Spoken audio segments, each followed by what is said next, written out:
we need to know what the real bill looks like to know what a counterfeit looks like.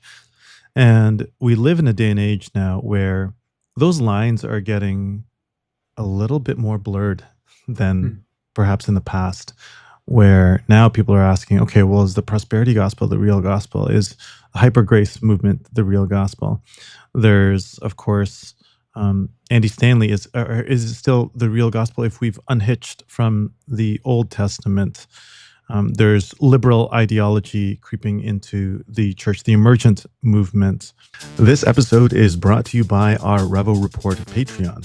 Join our community to get first access to interviews, Bible study guides, devotionals, and prayer books for adults, youth, families, and marriages. Plus, resources on Christian living, leadership, sermon prep, exclusive Q&As, online Bible studies, and even one-on-one coaching or counseling.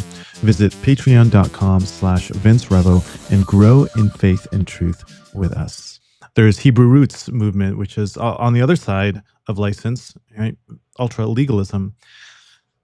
What do you have to say about that? How can Christians really be able to discern, okay, this is, I should be at this church? I mean, maybe there's some Christians out there who are at North Point, who follow Andy Stanley, who maybe are watching, really feel good preachings, and they say, well, you know what, I'm just watching this because it makes me feel good. It's for encouragement. I know that you say that that's not the real gospel, but I get encouraged by it, so I should watch it. What advice can you give to Christians really wanting to know, okay, is this really, am I really listening to the gospel here, or are the lines blurred right now? Well, this is nothing new. Since Christianity's inception, the enemy has only two approaches to attack the faith. They either persecute or he perverts, right? Poisons. He either corrupts from within or he condemns from without. And so the church has always gone between the church being the persecuted church or the church dealing with heresies, issues. Even in the biblical days, right? What happens in Galatia?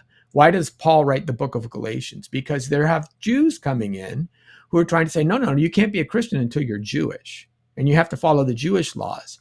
And Paul takes a pretty hard stance on that, right? Who has bewitched you, foolish Galatians?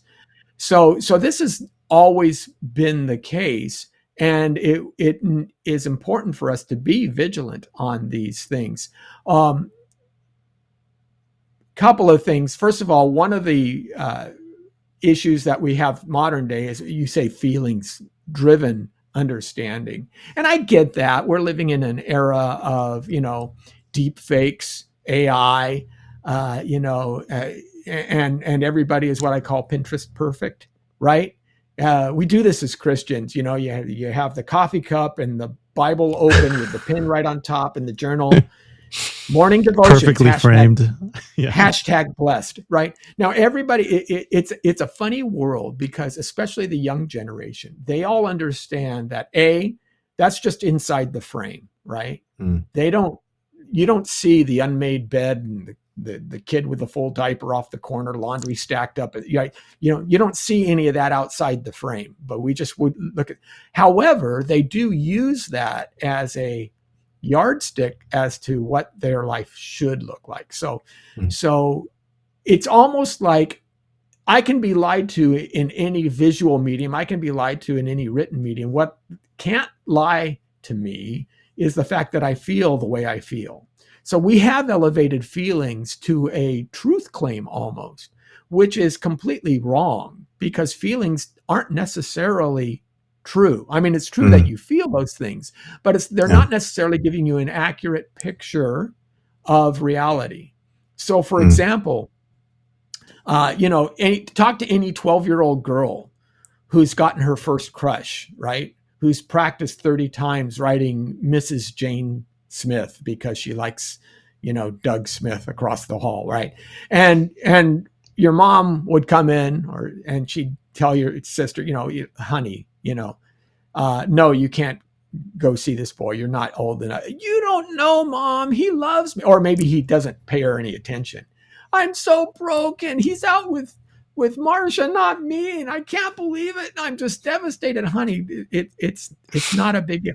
But I love him. You just don't know how I feel. And the mother always says, you know what? I actually do know how you feel, and this really isn't love. You think it's love because it's the most powerful thing you felt to date. But when you grow into it, when you understand what real love is, you'll know that that's not real love. Our feelings can lie to us, and they often do. So, but we place too much emphasis on our feelings, and feelings are not good truth tellers. They simply aren't. So we have to be careful in there. Secondly, I think, as I said, there's, even Ecclesiastes tells us there's nothing new under the sun.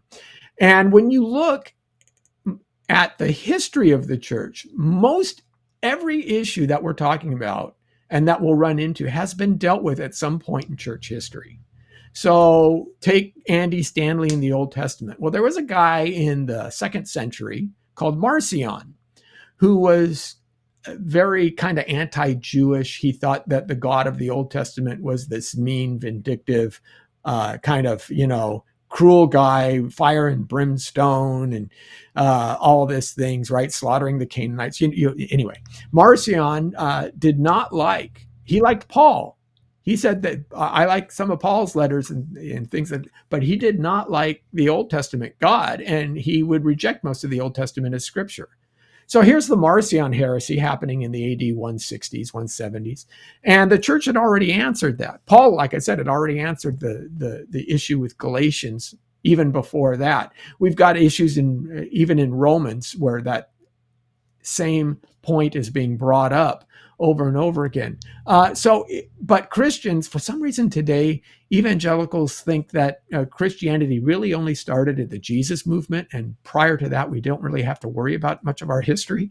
But if you understand church history, then you can really see where this system has, been tried and found wanting before. Heck, Jehovah's Witness, Arianism, the Council of Nicaea, right? 1700 years this year. Yeah. We're celebrating the anniversary of the Council of Nicaea. That's Arianism holds so much in common with Jehovah's Witnesses. What about transgender movements? Well, have you ever understood what the Gnostic heresy was about? The idea that there's a real self that's a spiritual self, and this body that I have is just an appendage. It's just an accessory that I can change or manipulate in order to reflect the real me. So you have this Gnostic concept. Again, these are all very, very early within Christianity. And we just don't do a really good job of understanding and knowing where our history is. And we can find more about the problems of today by looking back at those kinds of things. So we do need to, understand what is going on, what these folks are saying. But I don't think saying, if it's false and it still feels good, sooner or later, it's going to lead you someplace that is going to be a problem. And it's going to be harder for you to get back. I mean, it's the exact same excuse that those who eventually get addicted to drugs, for example, fall on, right? After a while, the feel good wears away, or you need more and more of the bad side of it in order to keep that feeling sustained. And it eventually can damage your life.